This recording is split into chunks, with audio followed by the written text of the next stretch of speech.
Gauss के पिछले videos तक दो एप्लीकेशन देख ली थी, दो अनुप्रयोग हमने देख लिए थे। याद रखना, पहला हमने रेखीय तार का देखा है, दूसरा अचालक पट्टिका का देखा है।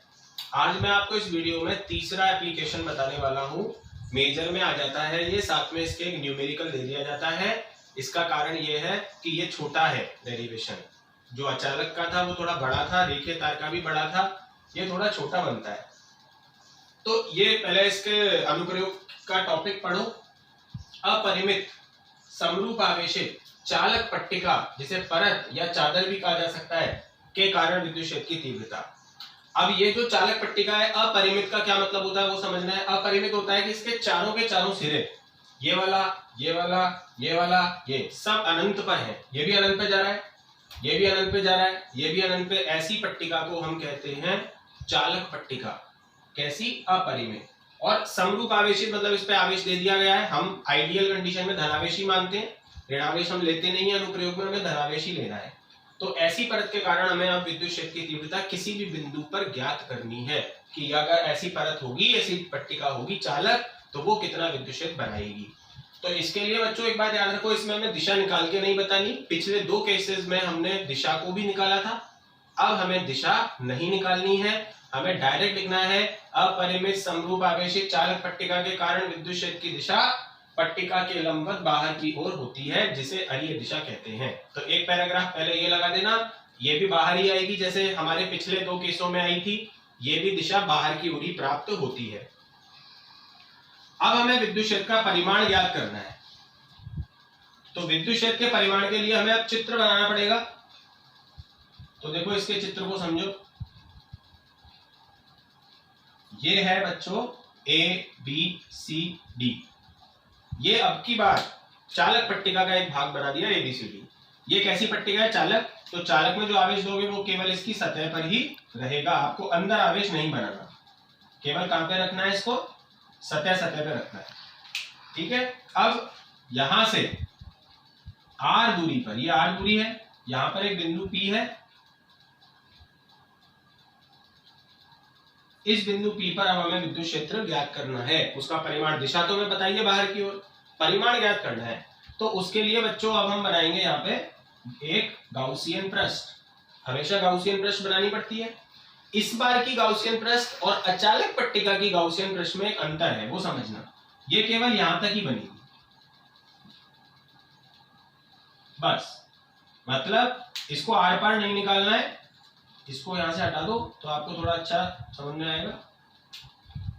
ऐसी बनेगी, मतलब इसका एक भाग तो पट्टिका से बाहर है, एक भाग पट्टिका के अंदर है, आर पार नहीं जा रही है। अचालक पट्टिका में हमने आर पार ले ली थी इस बेलनाकार गाउसियन पृष्ठ को। इसमें सिर्फ आधा ही गाउसियन पृष्ठ बनाना है, इसको दूसरी तरफ नहीं निकालना है। अब इसके भी वो तीन भाग हैं। एक तो आपका दाएं तरफ का S1 वृत्ताकार भाग, बाएं तरफ का S2 ये भी वृत्ताकार भाग, और मध्य का मुड़ा हुआ भाग S3। तो ये तीन भाग यहाँ पर हमें मिल गए। हम चाहें तो यहाँ लिख सकते हैं। एक तो हमारा दाईं ओर का वृत्ताकार भाग बन गया यहाँ पे S1, फिर एक बन गया बाईं ओर का वृत्ताकार भाग S2,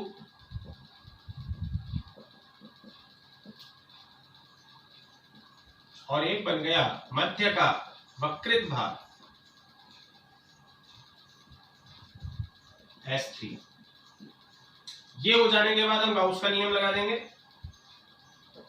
गाउस के नियम से। और आपको अब याद हो जाना चाहिए बच्चों कि हम गाउस का नियम डेरिवेशन में कौन सा लगाते हैं। सबसे पहले लिखते हैं समाकलन, फिर E डॉट ds बराबर Q अपॉन एप्सिलॉन नॉट। ये बिल्कुल पहले पॉइंट से यही चल रहा है फॉर्मूला। दूसरे में भी यही आया, तीसरे में भी यही आया, फोर्थ फिफ्थ में भी यही आएगा। तो ये फॉर्मूला आपको याद कर लेना है, ध्यान रखना। अब हम क्या करते हैं, इसको तीन भागों में विभाजित कर देते हैं। वो भी वही है, S1 E dot ds plus S2 E dot ds plus S3 E dot ds is equal to Q upon epsilon naught. ये भी वही काम है, इसको भी याद करना है। ये बार बार हो रहा है, तीसरी बार हो रहा है। अब आपको क्या करना है, डॉट हटा के cos थीटा लगाना है। E ds cos थीटा 1 ई d s cos theta 2, dot हट रहा है, डॉट हटता है तो सदिश भी हट जाते हैं, सदिश हट गए और साथ में कॉस थीटा आ जाता है। पहले वाले समाकलन के लिए कॉस थीटा 1 लिखना है, दूसरे वाले समाकलन के लिए कॉस थीटा 2 और तीसरे समाकलन के लिए कॉस थीटा 3। अब ये भी आपको ऐसे का ऐसा प्रत्येक अनुप्रयोग में चिपकाना है। तो तीनों ऐसे कैसे हो गए। अब यहाँ थीटा 1, थीटा 2, थीटा 3 का फॉर्मूला यहां से हमें निकलेगा, कैसे वो समझो। थीटा 1 यानी पहले पृष्ठ का S1 पृष्ठ का कोण निकालना है। S1 पृष्ठ दिख रहा है आपको, तो यहाँ पे एक अल्पांश बना लेंगे। अब मैं आपसे पूछता हूं अगर विद्युत क्षेत्र की दिशा किधर होगी तो आप क्या आंसर दोगे, बाहर की ओर। तो विद्युत क्षेत्र बना लेंगे बाहर की ओर E। और मैं आपसे पूछूंगा ds की दिशा, तो आप क्या कहोगे, लंबवत। ये जो पृष्ठ है इस पृष्ठ के लंबवत, तो वो भी बच्चों उसी दिशा में आ जाएगी। पहला कोण 0 डिग्री का हो गया। दूसरा कोण ज्ञात नहीं करेंगे, वो मैं आपको बताऊंगा अभी डेरिवेशन में। दूसरा कोण थीटा 2 ज्ञात नहीं करेंगे, तीसरा ज्ञात करेंगे। तीसरे पे बना लेंगे यहाँ पे अल्पांश। विद्युत क्षेत्र ds तो ऊपर चला जाएगा 90 डिग्री पे, और विद्युत क्षेत्र आप जानते ही हो बाहर की ओर। तो ये तीसरे का थीटा 3 की वैल्यू आ जाएगी 90 डिग्री। तो हमारे पास बच्चों थीटा 1 आ गया 0 डिग्री, थीटा 3 आ गया 90 डिग्री। क्लियर है कहानी। तो ये कोण आ जाने के बाद अब हम आगे क्या करेंगे वो देखो।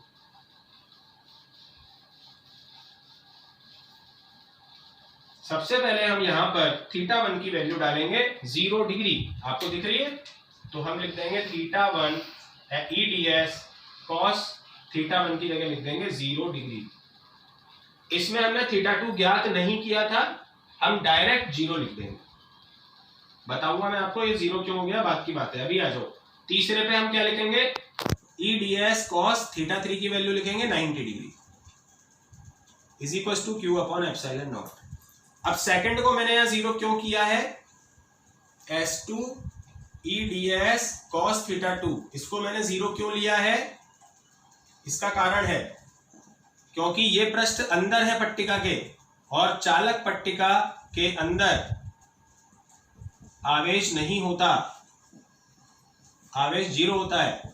तो जब अंदर आवेश ही नहीं है तो इस पृष्ठ पर कोई भी विद्युत क्षेत्र की तीव्रता उत्पन्न नहीं होगी E, और ये पृष्ठ पर जब E नहीं होगा तो ये पूरा S2 पृष्ठ का 0 हो जाएगा। तो इसका कारण क्या है, ये S2 पृष्ठ का है पट्टिका के अंदर, और चालक पट्टिका में केवल सतह पे आवेश होता है, अंदर नहीं होता। ठीक है, तो अगर अंदर आवेश नहीं है तो इस पर जो फ्लक्स होगा वो 0 आ जाएगा। ठीक है, अब हम यहाँ पे वैल्यू रखेंगे। cos 0 1 होता है, तो यहाँ पे ये बचेगा, ये 0 हो गया। cos 90 भी 0, तो ये भी 0 हो गया, ये दोनों हट जाएंगे और ये आ जाएगा। क्लियर है, 2 0 हो गए हमारे। तो ये याद रखना, पहला वाला तो 0 इसलिए हुआ क्योंकि यहाँ पे 0 डिग्री, पहला वाला तो EDS हो गया, दूसरा 0 हो गया क्योंकि ये चालक के अंदर है, और तीसरा इसलिए 0 हो गया क्योंकि यहाँ पे थीटा की वैल्यू 90 डिग्री है। तो 90 होने की वजह से यहाँ से कोई भी फ्लक्स पास नहीं होगा। अब हम E को बाहर ले लेंगे और अंदर केवल ds रह जाएगा समाकलन के। यहां पे हम, अब आपको पता है हमने पिछले केस में भी ds का समाकलन s माना था। S1 पृष्ठ देख लो आप, S1 पृष्ठ वृत्ताकार है, और वृत्त का समाकलन करेंगे अगर वृत्त का कुल क्षेत्रफल आ जाएगा, इस पृष्ठ का समाकलन करेंगे तो कुल क्षेत्रफल हमने s मान लिया है इसका।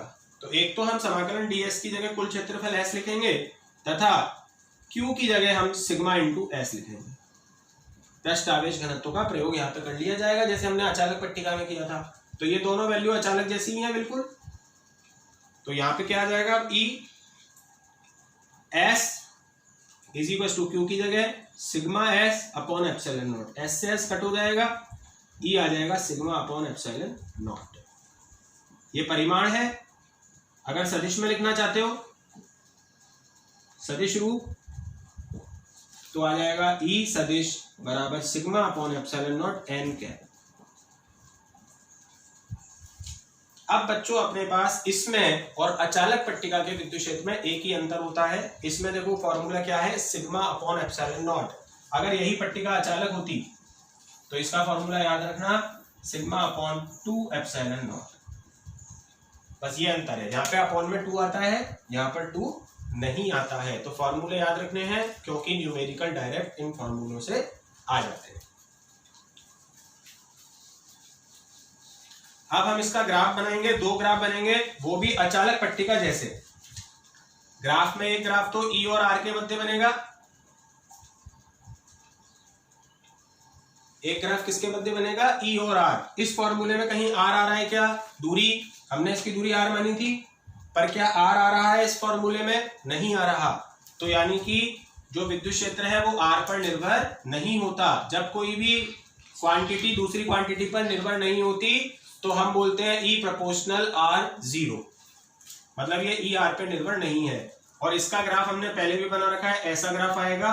और ये जो सीधी लाइन है ये हमें बता रही है ना तो विद्युत क्षेत्र बढ़ रहा है ना घट रहा है, वो नियत है, और इसकी value sigma upon epsilon not है। तो ये हमारे पास इसकी वैल्यू होगी। तो ये कांस्टेंट होता है, नियत होता है। आप इस पट्टिका से कितनी भी दूर चले जाओ विद्युत क्षेत्र की तीव्रता परिवर्तित नहीं होती, ठीक है। और एक हम ई और सिग्मा में बना सकते हैं ग्राफ। तो ई और सिग्मा में कैसा रिलेशन है, ई प्रोपोर्शनल सिग्मा, जो कि आपको चित्र से, इससे सूत्र से दिख रहा है। इसका ग्राफ सरल रेखीय बनेगा, जैसे जैसे सिग्मा बढ़ाओगे वैसे वैसे ई के मान में वृद्धि होगी। तो ये दोनों ग्राफ भी अचालक पट्टिका जैसे ही हैं। सूत्र में डिफरेंस आप समझ ही गए, अचालक और चालक में थोड़ा सा डिफरेंस होता है, उस डिफरेंस को हमें ध्यान से समझना है और इसको करना है, ठीक है। अब आप इसको अच्छी तरह पढ़ लेना, ये आपका 3rd केस हो चुका है।